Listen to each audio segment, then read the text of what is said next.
Selamat pagi semuanya. Yang saya hormati Bapak dosen pengampu mata kuliah fisika dasar serta teman-teman sekalian. Pada kesempatan ini kami akan memaparkan hasil diskusi dari kelompok kami, yaitu dari kelompok 3 kelas agronomi 2020. Oleh karena itu, materi yang kami bahas adalah efek gas rumah kaca dan perubahan iklim. Kepada teman-teman pemateri, saya persilahkan. Efek rumah kaca adalah proses pemanasan permukaan suatu benda langit, terutama planet atau satelit, yang disebabkan oleh komposisi dan keadaan atmosfernya. Panas matahari sangat dibutuhkan oleh setiap makhluk hidup agar dapat bertahan hidup. Karbon dioksida, uap air, metana, ozon, nitrogen dioksida, dan klorofluorokarbon merupakan gas rumah kaca yang dapat menyekat bumi untuk memerangkap panas matahari. Kenapa disebut sebagai efek rumah kaca? Mekanisme pemanasan ini sama seperti yang terjadi di rumah-rumah kaca yang digunakan untuk perkebunan di negara-negara subtropika seperti di Eropa dan Amerika Serikat.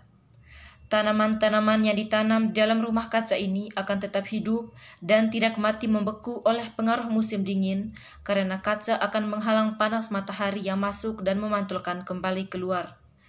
Inilah mengapa sering terjadi kesalahpahaman di antara kita bahwa efek rumah kaca adalah disebabkan oleh adanya rumah-rumah kaca yang terlalu banyak di angkasa sehingga menyulitkan panas memantulkan kembali keluar angkasa.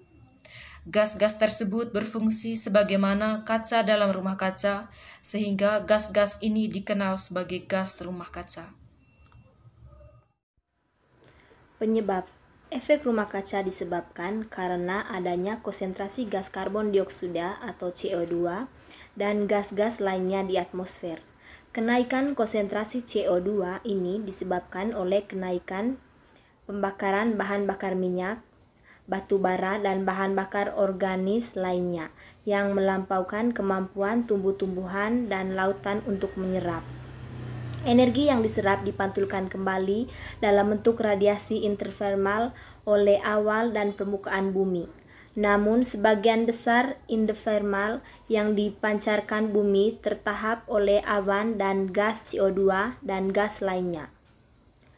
Untuk dikembalikan ke permukaan bumi dalam keadaan normal, efek gas rumah kaca diperlukan. Dengan adanya efek rumah kaca, perbedaan suhu antara siang malam di bumi tidak terlalu jauh berbeda. Selain gas CO2 dapat menimbulkan efek rumah kaca adalah belerang dioksida, nitrogen monoksida atau NO, dan nitrogen dioksida atau NO2. Serta beberapa senyawa organik seperti gas metana, klorofluorokarbon atau CFC. Gas-gas tersebut memang perannya penting dalam meningkatkan efek rumah kaca. Pencegahan dilakukan dengan cara 1. Penanaman 1 miliar pohon per tahun. 2. Pengendalian kebakaran hutan dan lahan.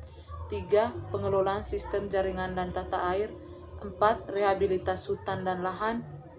5. Pemberantasan pembakaran liar. 6. Pencegahan deforestasi dan pemberdayaan masyarakat. 7. Penggunaan energi ramah lingkungan dan transportasi yang efisien. 8. Kawasan konservasi mangrove.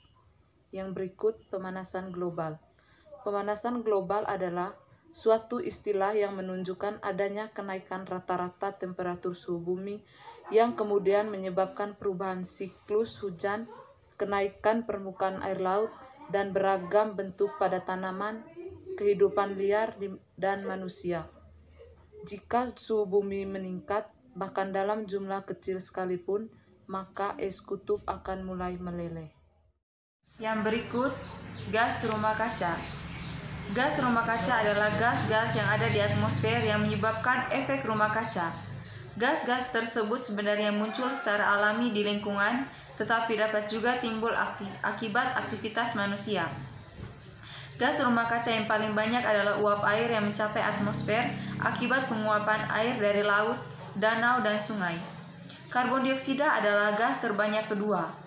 Ia timbul dari berbagai proses alami seperti letusan vulkanik, pernapasan hewan dan manusia yang menghirup oksigen dan menghembuskan karbon dioksida, dan pembakaran material organik seperti tumbuhan. Yang berikut, dampak gas rumah kaca. Menurut perhitungan simulasi, efek rumah kaca telah meningkat suhu rata-rata bumi 1-5 derajat Celcius. Bila kecenderungan peningkatan gas rumah kaca tetap seperti sekarang, akan menyebabkan peningkatan pemanasan global antara 1,5 sampai 4,5 derajat Celcius sekitar tahun 2030. Dengan meningkatnya konsentrasi gas CO2 di atmosfer, maka akan semakin banyak gelombang panas yang dipantulkan dari permukaan bumi di setiap atmosfer. Hal ini akan mengakibatkan suhu permukaan bumi menjadi meningkat. Salah satu penyebab pemanasan global. Ada 30 gas rumah kaca, tetapi 40% dari pemanasan global disebabkan oleh karbon dioksida. Sejumlah besar gas ini dilepaskan ketika ada pembakaran bahan bakar fosil. Jumlah karbon dioksida di atmosfer sangat sedikit, tetapi peningkatannya cepat. Saat jumlah karbon dioksida meningkat, semakin banyak panas yang terperangkap dan suhu udara di seluruh planet bumi akan meningkat. Tumbuhan menghirup karbon dioksida dan melepaskan oksigen. Daerah penting untuk membantu mengurangi karbon dioksida di atmosfer adalah yang memiliki banyak pohon seperti hutan hujan. Hutan hujan berperan penting menjaga keseimbangan ekosistem. Setengah dari hutan hujan dunia sudah rusak dan masih terus ditebangi.